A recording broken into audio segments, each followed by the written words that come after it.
भारत का space programme, ये सिर्फ आने वाले कुछ मिशनों की लिस्ट नहीं है। नहीं, बिल्कुल नहीं। ये एक बहुत ही सोची समझी, एक बहुत ही महत्वाकांक्षी रणनीति है। असल में ये कहानी है कि कैसे भारत स्पेस के इस खेल में एक बहुत बड़ा खिलाड़ी बनने की तैयारी कर रहा है। क्या जबरदस्त बात है। ये एक लाइन ही ना भारत की पूरी सोच और उसके इरादों को बयां कर देती है।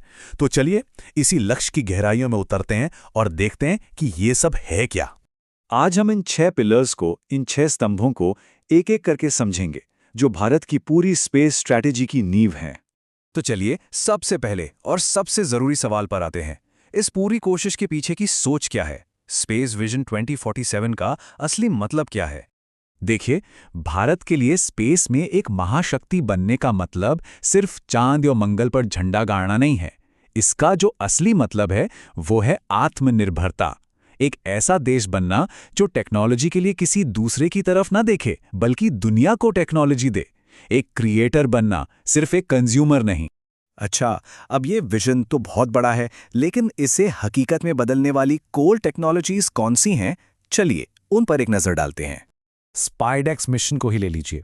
अंतरिक्ष में 2 सैटेलाइट्स का एक दूसरे के पास आना, सफलतापूर्वक जुड़ना और फिर पावर और फ्यूल शेयर करना, ये टेक्नोलॉजी भविष्य के स्पेस स्टेशंस और गहरे अंतरिक्ष के मिशनों के लिए रीढ़ की हड्डी की तरह है। और सबसे अहम बात पता है क्या है? ये क्षमता बिल्कुल लेगो ब्लॉक्स को जोड़ने जैसी है।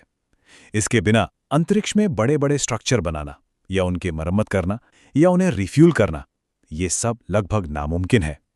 तो ये एक बहुत ही फाउंडेशनल टेक्नोलॉजी है। और ये स्लाइड एक game changing technology, plasma thruster, को बहुत ही शानदार ढंग से समझाती है। जो हमारा पारंपरिक रॉकेट है वो एक स्प्रिंटर की तरह है, बहुत ताकत लेकिन जल्दी थक जाता है। पर ये जो प्लाज्मा थ्रस्टर है, ये एक मैराथन धावक है, कम ताकत लेकिन लंबी रेस का घोड़ा, जो कम से कम ईंधन में मंगल और उससे भी कहीं आगे की दूरी तय कर सकता है। और जाहिर सी बात है, जब किसी मिशन का दिमाग, उसका कंट्रोल सिस्टम पूरी तरह से अपना हो, तो किसी भी बाहरी निर्भरता या दखल अंदाजी का खतरा ही खत्म हो जाता है। ये सुरक्षा के लिहाज से बहुत जरूरी है। ठीक है, तो टेक्नोलॉजी तो समझ आ गई, लेकिन इस टेक्नोलॉजी से हम कर क्या रहे हैं? चलिए आगे बढ़ते हैं और देखते हैं कि ये कैसे नए और महत्वाकांक्षी विज्ञान को जन्म दे रही है, जो सिर्फ अंतरिक्ष में सर्वाइवल के लिए ही नहीं, बल्कि पृथ्वी पर हमारी सुरक्षा के लिए भी जरूरी है। ये सुनने में शायद एक छोटा सा एक्सपेरिमेंट लगे, लेकिन जरा इसकी अहमियत तो सोचिए। अगर इंसानों को कभी चांद या मंगल पर लंबे समय तक बसना है, तो उन्हें वहीं पर अपना खाना उगाना होगा। ये एक्सपेरिमेंट उसी संभावना का दरवाजा खोलता है। ये एक बहुत ही बड़ा पहला कदम है। अब इस स्लाइड की सबसे दिलचस्प बात यह है कि आदित्य L1 मिशन हमारी रोजमर्रा की जिंदगी और हमारी राष्ट्रीय सुरक्षा से सीधे तौर पर जुड़ा है। ये एक तरह से अंतरिक्ष का मौसम विभाग है, जो हमें सूरज से आने वाले खतरनाक तूफानों से बचाता है, जो हमारे GPS, हमारे पावर ग्रिड सब कुछ ठप कर सकते हैं। टेक्नोलॉजी और विज्ञान के बाद अब आते हैं उस पहलू पर जो इन सब को एक मानवीय चेहरा देता है, मतलब इंसानों को, भारतीयों को अंतरिक्ष में भेजने की तैयारी। ये टाइमलाइन दिखाती है कि भारत कितने सधे हुए कदमों से आगे बढ़ रहा है। कोई जल्दबाजी नहीं है।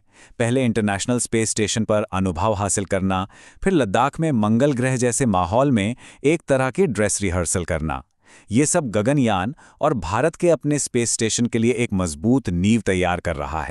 अब बात करते हैं भारत के स्पेस प्रोग्राम में आ रहे एक बहुत बड़े रणनीतिक बदलाव की। अब फोकस सिर्फ मिशन लॉन्च करने पे नहीं है, बल्कि सस्टेनेबिलिटी और एक नए पब्लिक प्राइवेट पार्टनरशिप मॉडल पर है। ये जो नंबर है 100, ये सिर्फ एक आंकड़ा नहीं है, ये भरोसे की एक मोहर है। ये पूरी दुनिया को बताता है कि भारत जो कहता है वो करके दिखाता है। ये विश्वसनीयता का एक ग्लोबल स्टैंप है। पहले क्या होता था, ज्यादातर रॉकेटों का जो आखिरी हिस्सा होता था वो सैटेलाइट को अपनी जगह पर पहुंचाने के बाद अंतरिक्ष में खतरनाक कबाड़ बनकर घूमता रहता था, स्पेस जंक। लेकिन इसरो ने इसका एक टिकाऊ हल निकाला, जिसे हम कह सकते हैं एक शानदार जुगाड़ इनोवेशन। उन्होंने उसी कबाड़ को, उसी कचरे को स्टूडेंट्स और स्टार्टअप्स के लिए एक कीमती साइंटिफिक लैब में बदल दिया, मतलब वेस्ट को बेस्ट बना दिया। और ये चार्ट इस नए समीकरण को बिल्कुल साफ साफ दिखाता है। काम का बंटवारा हो रहा है। जो रूटीन ऑपरेशंस हैं वो अब प्राइवेट कंपनियां संभाल रही हैं। इससे इसरो को आज़ादी मिल रही है कि वो अपना पूरा ध्यान बड़े, मुश्किल और भविष्य के मिशनों पर लगा सकें, जैसे कि डीप स्पेस एक्सप्लोरेशन। तो इन सभी हिस्सों को अगर हम जोड़ के देखें, एक बड़ा विजन, कमाल की टेक्नोलॉजी, जरूरी साइंस और एक नया इकोसिस्टम, तो भविष्य के लिए इसका मतलब क्या निकलता है? कहानी का अगला चैप्टर क्या होने वाला है? भारत की अंतरिक्ष कहानी का अगला अध्याय शायद इसी सवाल का जवाब देगा। जैसे जैसे भारत ये अद्भुत क्षमता हासिल कर रहा है, ये देखना वाकई दिलचस्प होगा कि मानवता की इस आखिरी सरहद पर उसका खास योगदान क्या होगा। क्या वो नई वैज्ञानिक खोजें होंगी, एक कमर्शियल पावर बनना होगा, या फिर पूरी दुनिया के लिए सहयोग के नए पैमाने तय करना?